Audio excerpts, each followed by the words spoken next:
ध्रुव साहू प्रबंधक, जय गुरुदेव बाल विद्या। सर आपका स्वागत है पहलवान गुरुदीन में।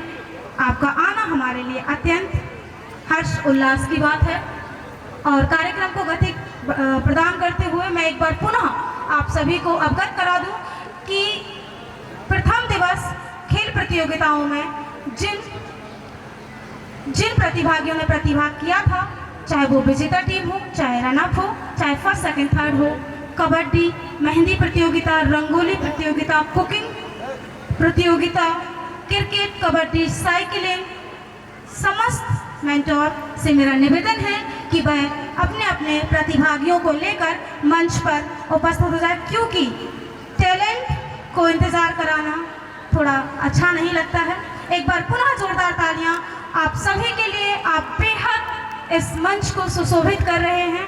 अपने बहुत ही व्यस्तता और जीवन के बहुत सारे अनिवार्य कार्य को दरकिनार करते हुए आप यहाँ उपस्थित हुए, आपका हार्दिक स्वागत है।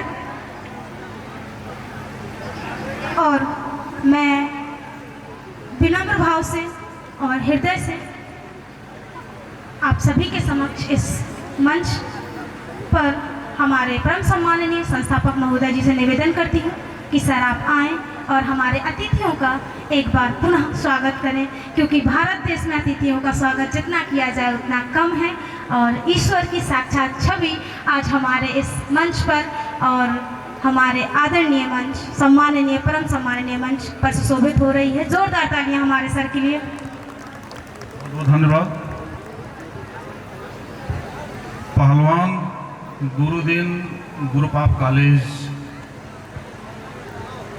के इस प्रांगण में ज्ञान विज्ञान मंच और तमाम प्रकार की प्रतियोगिताओं का जो आयोजन है ज्ञानोत्सव के रूप में मनाया जा रहा है। आज इस ज्ञानोत्सव का आखिरी दिन है और इस आखिरी दिन आज मुख्य अतिथि के रूप में हमारे आदरणीय गुरु जी, जो जनपद के सबसे पुराने और सबसे बड़े महाविद्यालय के आप प्राचार्य पद पर सुशोभित हैं। आपकी विद्वता, आपकी प्रकांडता और आपके बुद्धि, विवेक और ज्ञान से पूरा जनपद हमेशा से लाभान्वित होता रहा है। आप निश्चित रूप से हमारे लिए बहुत ही श्रेष्ठ व्यक्तित्व के रूप में हैं। आप हमारे लिए प्रेरणा स्रोत हैं। आपका मार्गदर्शन, आपका आशीर्वाद इस महाविद्यालय को अपने स्थापना काल से ही मिलता रहा है और आगे भी मिलता रहेगा, यह हमें पूरी उम्मीद है। और आज इस कार्यक्रम में हमारे महाविद्यालय के प्रबंध समिति के तीनों अध्यक्ष, हमारे अग्रज बड़े भाई श्री संग्राम सिंह यादव जी, जिनका हमें शुरुआत से ही स्नेह है और प्यार मिलता रहा, आज भी मिलता रहे। बड़े भाई श्री जेपी यादव जी, जो पहलवान गुरुदीन महिला महाविद्यालय के मैनेजमेंट कमेटी के चेयरमैन हैं।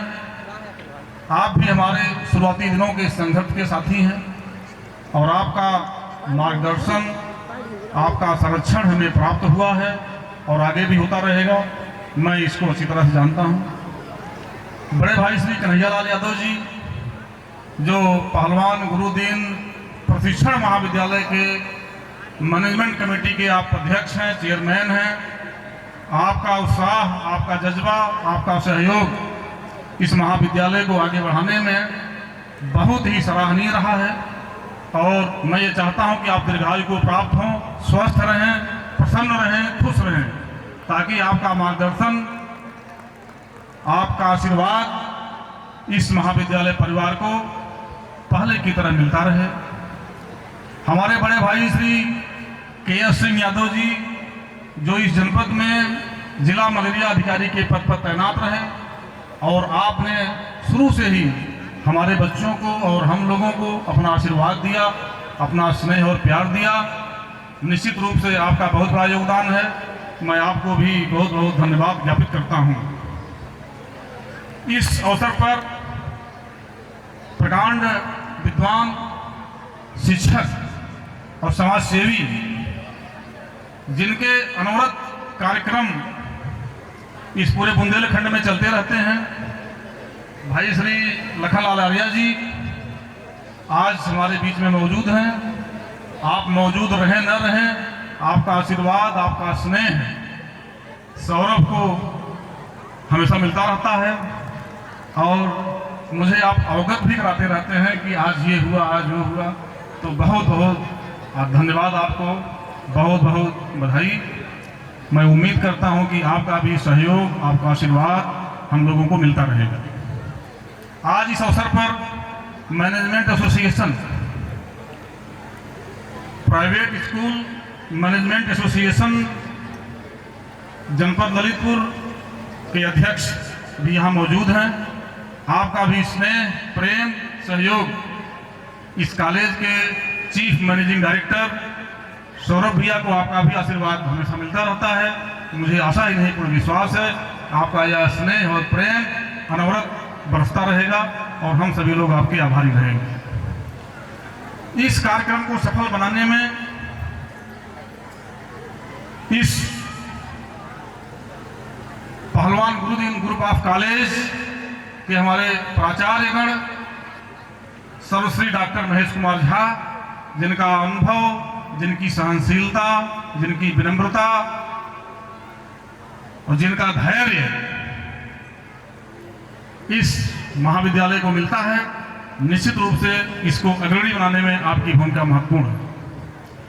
महिला महाविद्यालय की प्राचार्य डॉक्टर सूफिया जी, जो इस महाविद्यालय की प्रारंभिक सदस्य हैं, जिनके अनुभव, जिनके ज्ञान, जिनकी प्रशासनिक कुशलता से इस महाविद्यालय को यहाँ तक पहुँचने में, यहाँ तक पहुँचाने में आपकी भूमिका बहुत ही महत्वपूर्ण रही है। मैं आपका भी धन्यवाद ज्ञापित करता हूँ। मुझे आशा ही नहीं, पूर्ण विश्वास है कि आप इस जनपद ललितपुर के हजारों लाखों लड़कियों के लिए प्रेरणा स्रोत हैं, उनके लिए आदर्श हैं। आपके लिए भी मैं धन्यवाद देता हूं कि आपका सहयोग ऐसे ही मिलता रहेगा। इस महाविद्यालय में खास करके एनसीसी गर्ल्स बटालियन जब मैं लाने का प्रयास कर रहा था, बड़ा संघर्ष का समय था उस समय।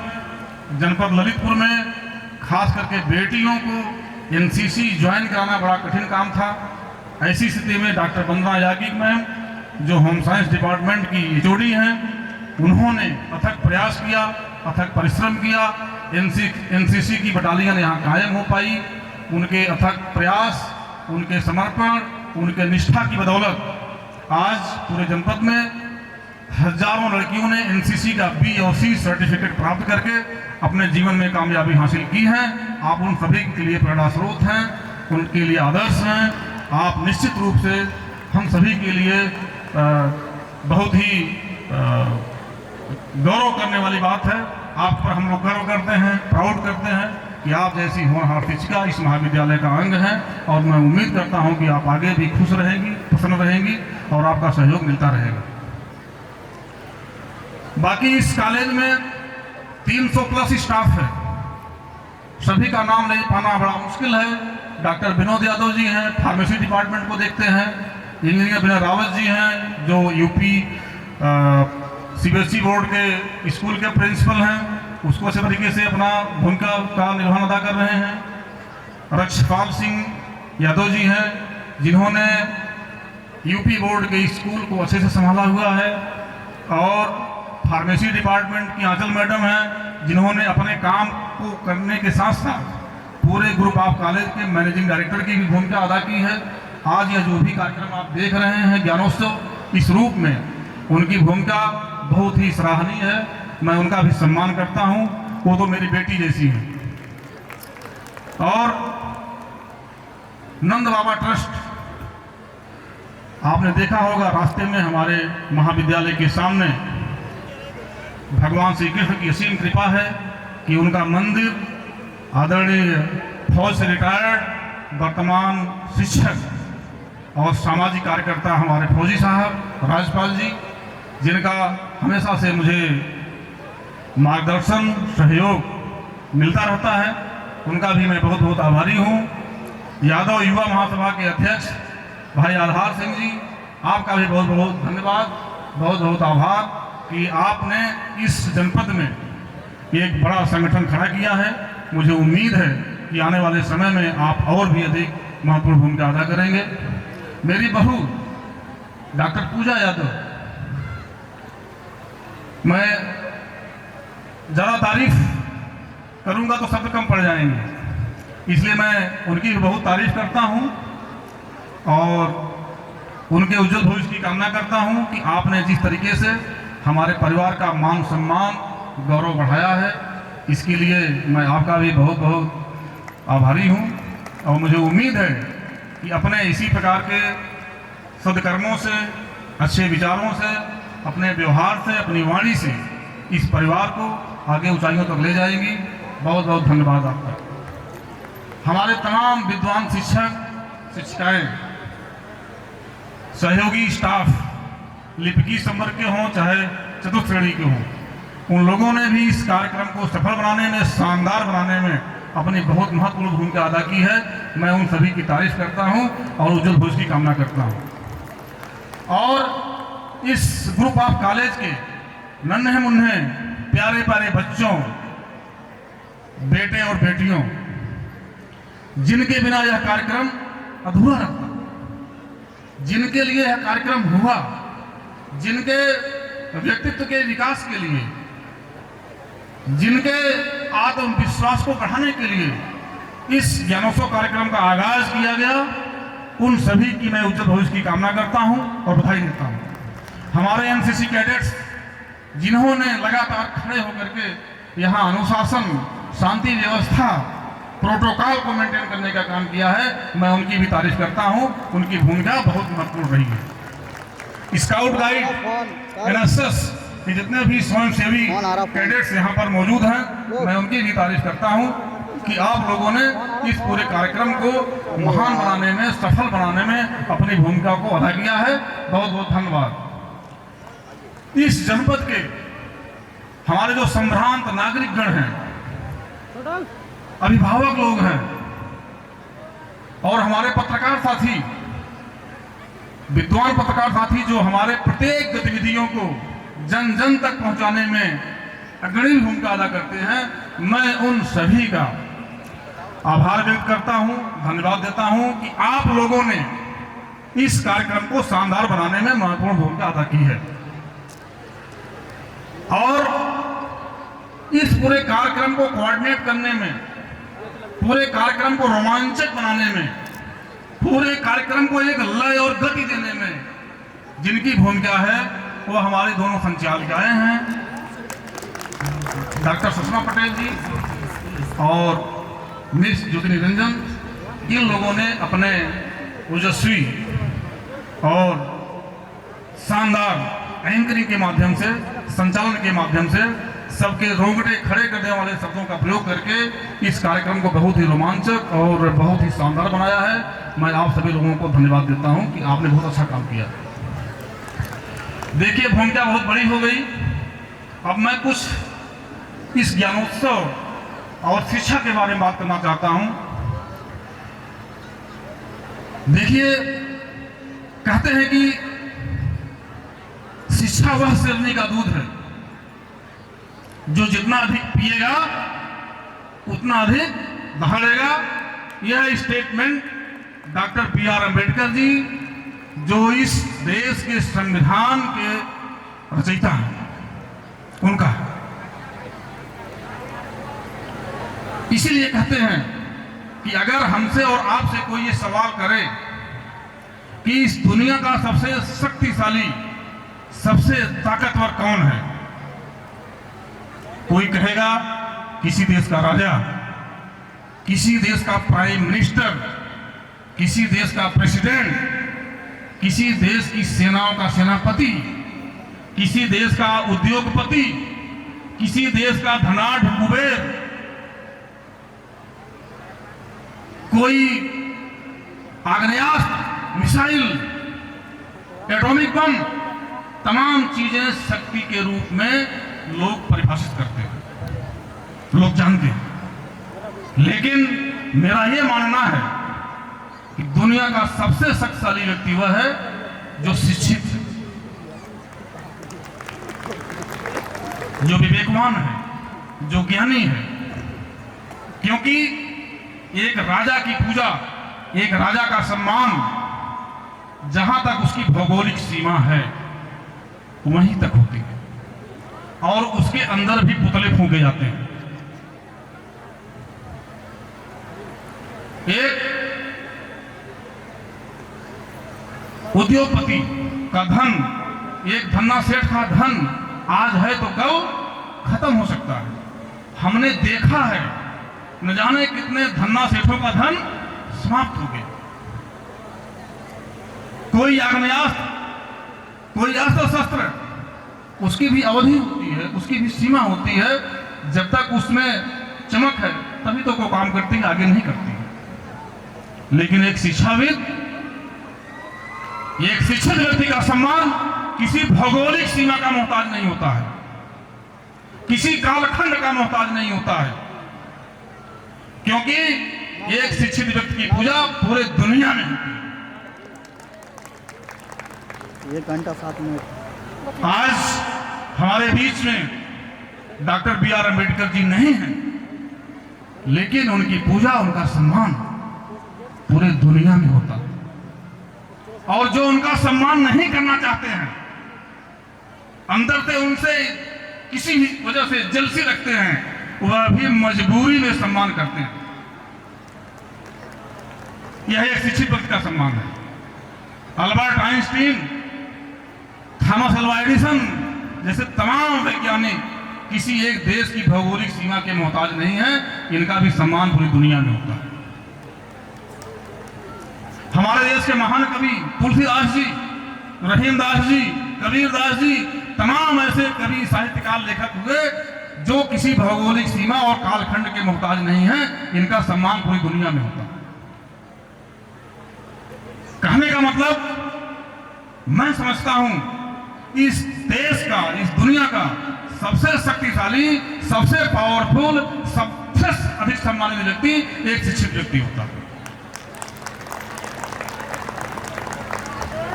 और कहते हैं कि नॉलेज इज पावर,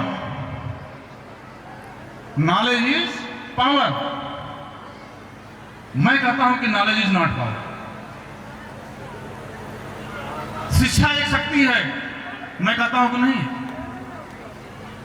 क्योंकि सिगरेट के पैकेट पे लिखा होता है, दारू की बोतल पे लिखा होता है इट्स इंजूरियस टू हेल्थ,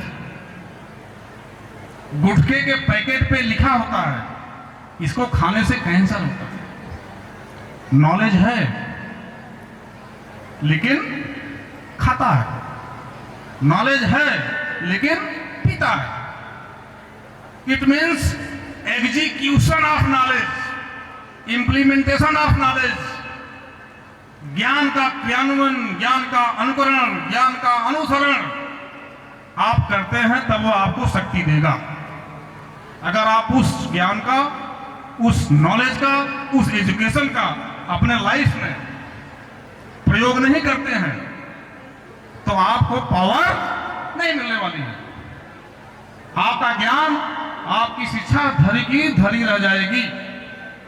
हमने देखा है समाज में आज बहुत से डिग्री होल्डर्स बड़ी बड़ी डिग्रियां लेकर के घूम रहे हैं, उनकी कोई वैल्यू नहीं है।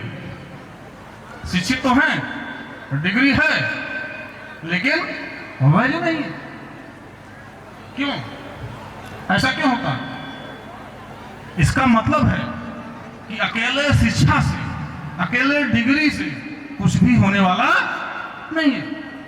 क्योंकि इसी समाज में ऐसे भी लोग हैं, ऐसे भी एग्जाम्पल हैं, उदाहरण हैं जिनके पास कोई डिग्री नहीं है लेकिन वो रूल कर रहे हैं। रूल, चाहे वह पॉलिटिक्स में हो, चाहे उद्योग में हो, चाहे व्यापार में हो, चाहे समाज में हो, ऐसे भी लोग हैं जो इस देश पर, इस समाज पर शासन कर रहे हैं, पूरी व्यवस्था उनकी मुट्ठी में है और न कोई डिग्री है, न कोई उनके पास शिक्षा। इसका मतलब है कि शिक्षा तो एक अहम इम्पोर्टेंट वेपन्स है। एक शिक्षा एक मजबूत हथियार है जिससे आप पूरे कायनात को, पूरे समाज को, पूरे देश को बदल सकते हैं। लेकिन उसके साथ साथ कुछ और भी बेसिक चीजें हैं जो हमारे और आपके बीच में होनी चाहिए। अगर वह नहीं है तो ये पक्का मानिए कि आपकी शिक्षा, आपकी डिग्री आपको कामयाब नहीं बना पाएगी। वो कौन सी चीजें हैं, मैं उस पर बात करना चाहता हूं।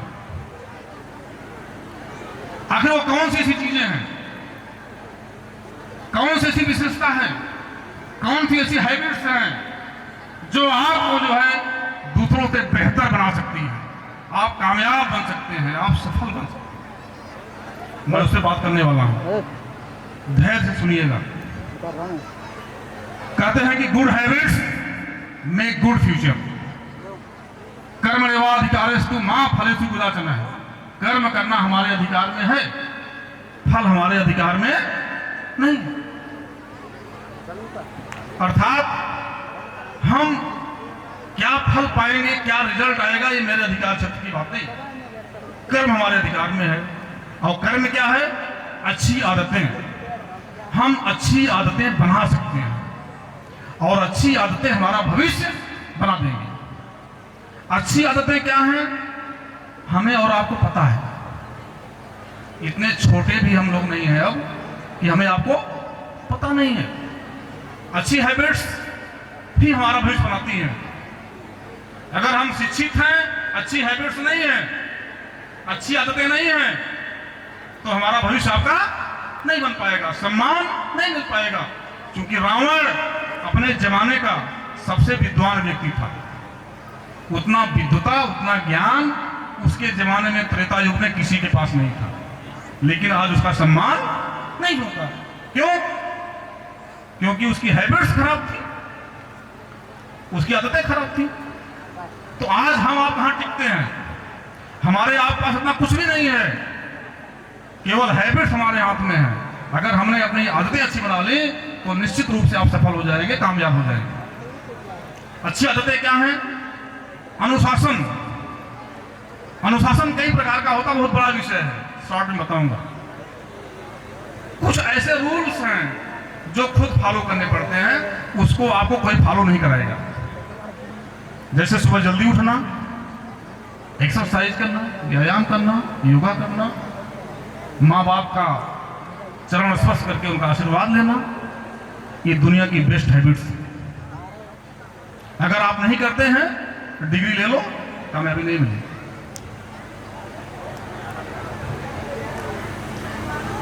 टाइम मैनेजमेंट, समय प्रबंधन।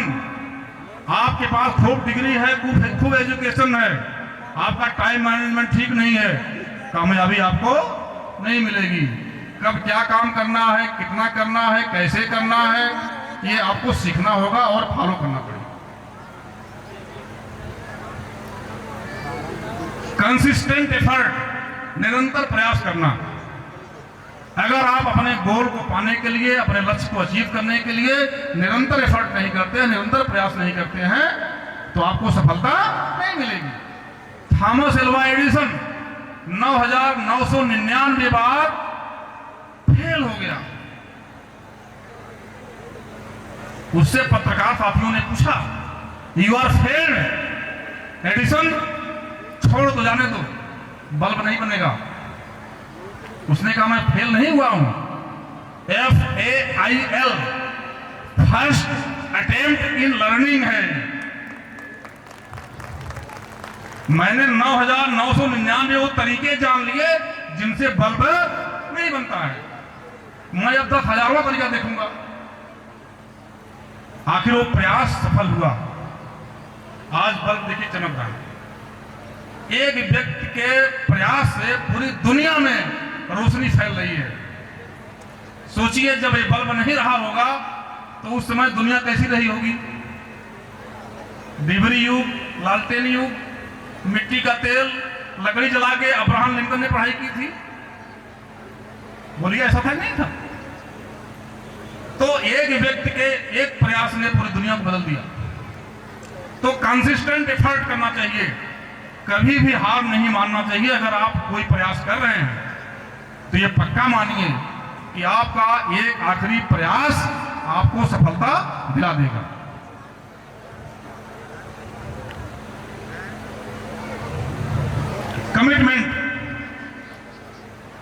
कमिटमेंट वह पावर है, वह शक्ति है।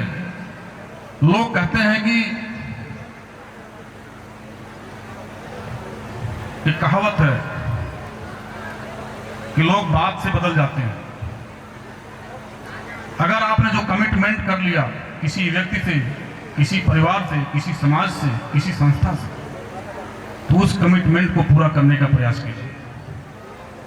अगर आप अपनी बात से बदल जाएंगे तो समाज में आपकी वैल्यू घट जाएगी। कहते हैं कि डिग्री लेने के बाद, कॉलेजी शिक्षा खत्म होने के बाद भी व्यक्ति आजीवन विद्यार्थी होता है। लर्निंग आपकी कभी खत्म नहीं होनी चाहिए। डिग्री भले पूरी हो गई, लेकिन जो नए नए परिवर्तन आ रहे हैं, नए नए चेंजेस आ रहे हैं समाज में, सोसाइटी में, नई नई स्किल्स आ रही हैं। हम देखते हैं कि पिछले 20 वर्षों में कितना चेंज आया है। पिछले 20 वर्षों में हम लोगों ने बहुत जबरदस्त परिवर्तन देखा है। हमारे और आपके बीच से वो टेप रिकॉर्डर गायब, सीडी, वीडियो, डीवीडी सब गायब, नोकिया का फोन गायब, कीबोर्ड वाला जिसमें बटन दबाते थे। आज स्मार्टफोन का जमाना है। अब एआई आ गया है, आर्टिफिशियल इंटेलिजेंस। जितना हम लोगों ने 20 साल में चेंजेस देखे हैं, नेक्स्ट 10 ईयर्स में आप देखेंगे कितना चेंज आता है समाज में।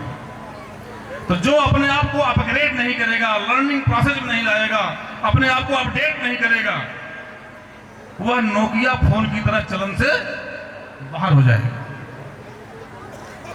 वह टेप रिकॉर्डर की तरह चलन से बाहर हो जाएगा।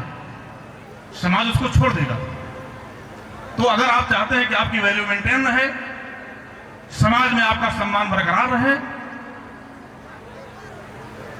तो आपको जो है अपना अपग्रेडेशन, अपना स्किल समय के साथ साथ, तकनीक के साथ साथ, साइंस एंड टेक्नोलॉजी के साथ साथ चेंज लाना पड़ेगा।